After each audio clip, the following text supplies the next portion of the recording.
जो पाकिस्तान ऑक्युपाइड कश्मीर में जो कैंप्स हैं और उससे आगे जो मरी आपने बताया, इसमें से इन कैंप से टेररिस्ट को हटाया जा रहा है। शक पाकिस्तान को यह है कि इंडिया अटैक कर सकता है, इंडिया रिटेलिएशन कर सकता है, तो वहां से उन टेररिस्ट को खाली कराया जा रहा है। हमें इंडिया से खतरा है कि कहीं इंडिया हम पे महदूद फौजी कार्रवाई ना कर दे या फिर हमारे से मुकम्मल जंग ना कर ले। इस वक्त पाकिस्तान की गवर्नमेंट डरी हुई है। हिंदुस्तान के सरकार ने बोला है कि इसका जवाब हम जरूर देंगे और भरपूर देंगे, और कब देंगे इसका नहीं बताया गया है। मेरे हाथ में अगर अथॉरिटी होती दोस्तों, महादेव की सौगंध में इनके नाक से ना लकीरें खिंचवा देता। जब भी हिंदुस्तान आगे बढ़ता है या बात करने की कोशिश करता है, पाकिस्तान की तरफ से कोई ना कोई चीज हो जाती है, चाहे वो पुलवामा हो, चाहे मुंबई अटैक हो। हमारे मियां चन्नू के मकाम पर ब्राह्मोस मिसाइल आकर गिर गया।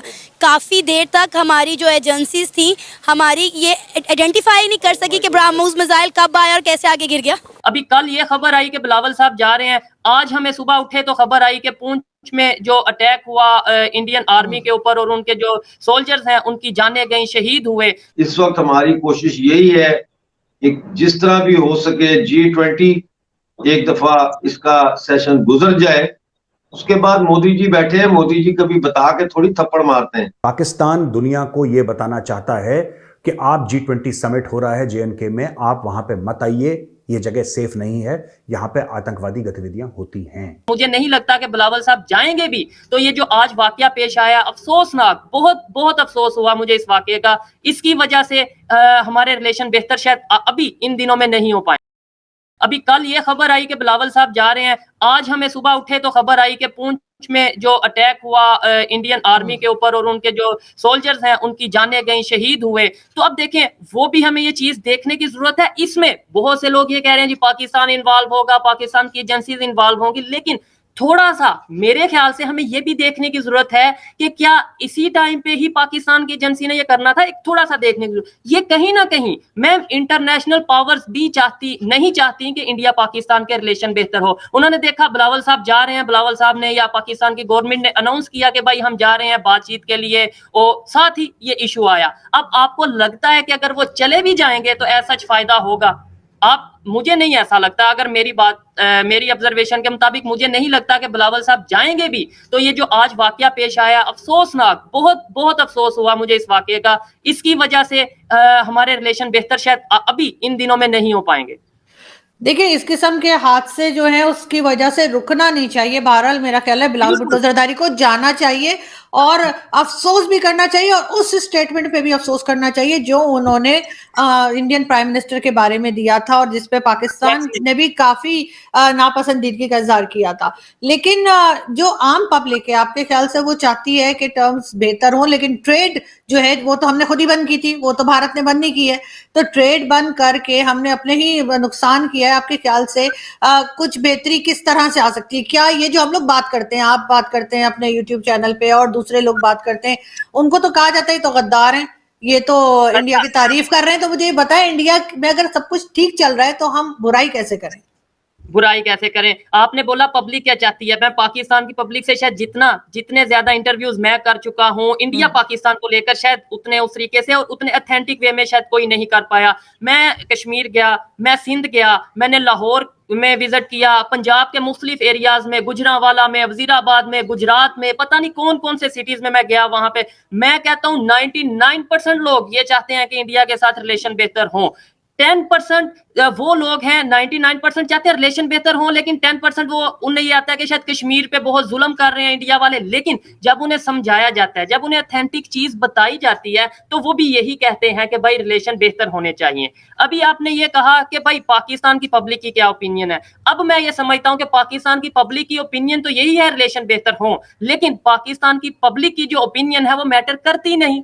यहाँ पे तो ओपिनियन मैटर करती है पिंडी से, यहाँ पे ओपिनियन मैटर करती है शायद यूएस से। पाकिस्तान की जो पब्लिक है वो वाली ओपिनियन तो उस तरीके से मैटर करती नहीं। अच्छा, ये भूल गया क्या पाकिस्तान कि पिछली बार यही काम किया था तो बालाकोट स्ट्राइक हुई थी, और बालाकोट स्ट्राइक समझने में उनको काफी टाइम लगा था, और मतलब ये हालत हो गई थी कि टांगे कांप गई थी, पसीने आ गए थे आर्मी चीफ के। कहीं ऐसा दोबारा भी हो सकता है क्या? ये भूल गए या इनकी मेमोरी शॉर्ट है? क्या है प्रॉब्लम, क्या है? बालाकोट स्ट्राइक बहुत अच्छी थी, कामयाब थी, लेकिन मैं ये कहूंगा with all due respect to the Indian security services and Modi ji and Amit Shah ji, कि it was not a comprehensive operation. देखें, ये एक स्ट्राइक से काम नहीं बनता। इस वक्त जैश ए मोहम्मद के दफातर जो है वो रावलाकोट में, पुंछ में ओपन खुले में रिक्रूटमेंट्स कर रहे हैं वो, ठीक है ना। और जाहिर है कि अगर मुझे ये बात यहाँ पता है तो इसका मतलब ये है कि भारतीय इंटेलिजेंस को भी इसका पता है। तो ये एक कॉम्प्रिहेंसिव जो है स्ट्राइक होनी चाहिए। अब सबको पता है कहाँ कहाँ पे इनके लॉन्चिंग पैड हैं, और मैं तो समझता हूं कि G20 के बाद एक जो है वो स्ट्राइक होनी चाहिए जो मरी में पाकिस्तान का कमांडिंग ऑफिसर का जो जहां बैठते हैं वो, यानी मरी में जहां पे पूरी इनकी ब्रिगेड मौजूद है, एक तो उस ब्रिगेड हेडक्वार्टर के ऊपर स्ट्राइक होनी चाहिए, क्योंकि ये मरी से कोऑर्डिनेट होता है, रावलपिंडी से और मरी से।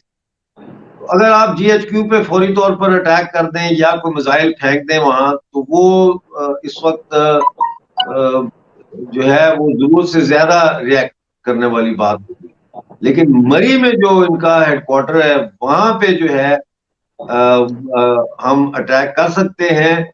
और जो मरी है वो पुंछ से या मंधार से या उड़ी से तकरीबन मेरा ख्याल है मुश्किल से 20 मिनट का फासला है, और वो स्ट्राइक हो सकती है, और वो स्ट्राइक होनी चाहिए as a final warning कि the next, then they will know that the next strike is coming straight over GHQ। Ji right, तो इसका मतलब ये कि अटैक हो सकता है, लेकिन खबरें तो ये भी आ रही हैं कि जो पाकिस्तान ऑक्युपाइड कश्मीर में जो कैंप्स हैं और उससे आगे जो मरी आपने बताया, इसमें से इन कैंप से टेररिस्ट को हटाया जा रहा है। शक पाकिस्तान को यह है कि इंडिया अटैक कर सकता है, इंडिया रिटेलिएशन कर सकता है, तो वहां से उन टेररिस्ट को खाली कराया जा रहा है, उन एरियाज को खाली कराया जा रहा है जहां पे टेररिस्ट हैं। तो ऐसे में अटैक कहाँ किया जा सकता है?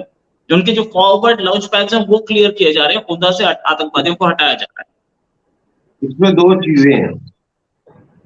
चीजें हैं। देखें, ये इसको कहते हैं ट्रूप्स मूवमेंट।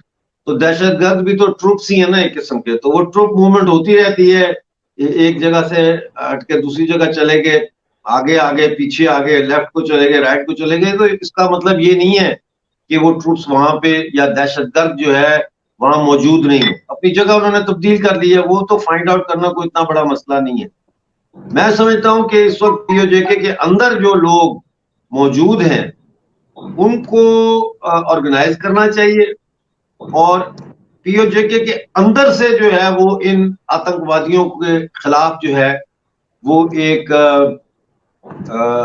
आर्म्ड जो है वो रिस्पॉन्स दिलवाना चाहिए। क्योंकि अब इंडिया की सेना तो अगर border line of control cross करके आती है तो वो तो एक इंटरनेशनल मसला बन जाता है। लेकिन जो लोग POJK में मौजूद हैं और जो विलिंग हैं कि इन टेररिस्ट के खिलाफ वो लड़े, पाकिस्तान स्पॉन्सर्ड टेररिस्ट के खिलाफ, उनको अगर ऑर्गेनाइज किया जाए, उनको ट्रेन किया जाए, वो भी तो आखिर इंडियन सिटीजन ही है ना, तो उनको ट्रेन किया जाए तो वो अंदर से इनको मारे, वो ज्यादा मेरे ख्याल में उसका रिजल्ट ज्यादा